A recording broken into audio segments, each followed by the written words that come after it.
donner à une nation qui lui fera produire ses fruits.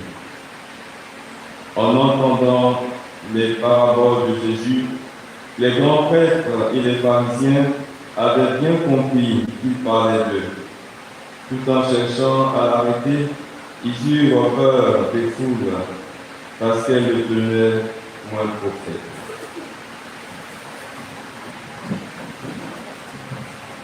Acclamons la parole de Dieu. Louange à toi, Seigneur Jésus.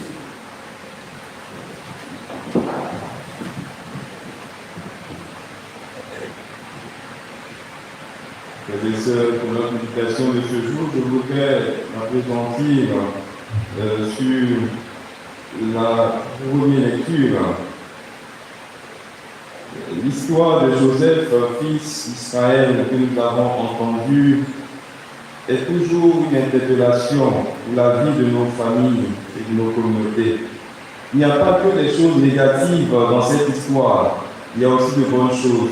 Il y a à la fois du bon grain et de l'ivraie. En effet, devant l'intention mauvaise de tuer Joseph, qui avait reçu un don particulier, des voix se sont élevées pour le défendre, telles celles de Ruben et de Judas. Les paroles méchantes, la jalousie, le mensonge, l'intention de tuer coexistaient dans cette petite famille avec de la bienveillance, de l'empathie, le souci de protéger le plus faible.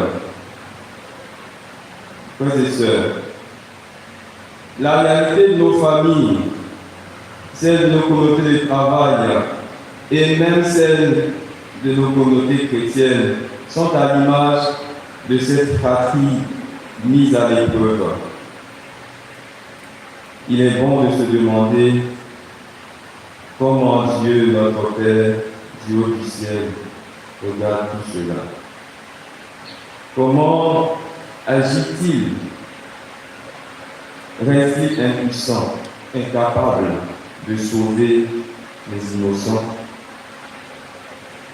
Eh bien, la réponse nous est donnée dans les paroles que Joseph adressera à la communauté, à sa petite communauté, quand il révélera son identité en Égypte. Voici ce que Joseph a dit à ses frères. Je suis Joseph, votre frère, que vous avez vendu, pour qu'il soit emmené en Égypte. Mais maintenant, ne vous affligez pas, et ne soyez pas tourmentés de m'avoir vendu, car c'est pour vous conserver la vie que Dieu m'a envoyé ici avant vous. Voici déjà 2 ans que la famine sévit dans le pays, et 5 années passeront encore sans labour ni moisson. Dieu m'a envoyé ici avant vous, afin de vous assurer un reste dans le pays, et ainsi vous maintenir en vie, en prévision d'une grande délivrance. Non, ce n'est pas vous qui m'avez envoyé ici, mais Dieu.